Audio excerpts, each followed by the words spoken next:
வந்துடுச்சு. இப்போதான் இவங்க எல்லாத்தையும் பார்க்குறாங்க. அந்த ஏலியன்ஸ் பார்த்தீங்கன்னா பள்ளம் தோடிச்சு. ஸோ அந்த இடத்துல பார்த்தீங்கன்னா ஏதோ ஒரு வித்தியாசமாக ஏதோ ஒரு மிஷின் மாதிரிலாம் ஏதோ ஒன்று வச்சு பார்த்தீங்கன்னா நம்ம பூமியிலேருந்து ஏதோ ஒன்று பார்த்தீங்கன்னா அந்த ஏலியன்ஸ் எல்லாம் பார்த்தீங்கன்னா இழுத்துக்கிட்டு இருக்கு. ஸோ இதே எல்லாத்தையும் அவங்க பார்த்துக்கிட்டு இருக்காங்க. இப்போ இதே டைமில் இவங்கெல்லாம் பார்த்தீங்கன்னா கொஞ்சம் தூரம் ஒரு 2 கிலோமீட்டர் தள்ளி பார்த்தீங்கன்னா சப்மெயின் எடுக்கிறத நம்ம ஆளுங்க எல்லாரும் பார்த்தீங்கன்னா பார்த்துடுறாங்க.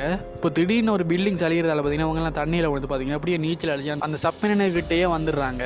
நம்ம ஹீரோயின் பார்த்தீங்கன்னா மிஸ் ஆயிடுறாங்க. ஸோ இப்போ நம்ம சப்மெயின் ஆஃபீஸர் என்ன சொல்கிறாங்க, உடனே வாங்க இங்கேருந்து கிளம்பி ஆகணும்னு சொல்கிறாரு. இப்போ பார்த்தீங்கன்னா நம்ம ஹீரோ பார்த்தீங்கன்னா வீர வசனம் எல்லாம் பேசி பார்த்தீங்கன்னா நம்ம ஹீரோயினை தேடி கண்டுபிடிக்கிறதாக கிளம்புறது ரெடியாக இருக்காங்க. அப்போ அந்த எலக்ட்ரிக்கல் மேன் கொடுத்த அந்த கண்ணை பார்த்தீங்கன்னா அவங்க எல்லாரும் பார்த்தீங்கன்னா இப்போ ரெடி பண்ணிக்கிட்டு இருக்காங்க. ஸோ அதை ரெடி பண்ண அந்த ஏலியன்ஸோட ஷீல்டை பிரேக் பண்ண முடியும்னு நினச்சிக்கிட்டு ஸோ அதால் பார்த்தீங்கன்னா அவங்கெல்லாம் சேர்ந்து பார்த்தீங்கன்னா அந்த கண்ணை பார்த்தீங்கன்னா இப்போ ரெடி பண்ணிக்கிட்டு இருக்காங்க. இப்போ இவங்கெல்லாம் பார்த்தீங்கன்னா நம்ம ஹீரோயினை தேடி போகிறாங்க. அப்போ பார்த்தீங்கன்னா அதுக்கு வருதான்னு தெரிஞ்சுக்கிறதுக்காக வேண்டி செல்ஃபோனெல்லாம் தூக்கி போடுறாங்க. ஏன்னா அது வந்துச்சுன்னா அலாம் அடிக்கிறதுக்காக வேண்டி. இப்போ பார்த்தீங்கன்னா அது வருகுது. இப்போ நம்ம ஹீரோ கரெக்டாக அந்த கண்ணை ஆன் பண்ணி சுடலான்னு போகிறாங்க. பார்த்தீங்கன்னா அந்த கன் ஆன் ஆகவே இல்லை. அந்த கண் பார்த்தீங்கன்னா வேலை செய்யாமல் போயிடுது. இப்போ இவங்க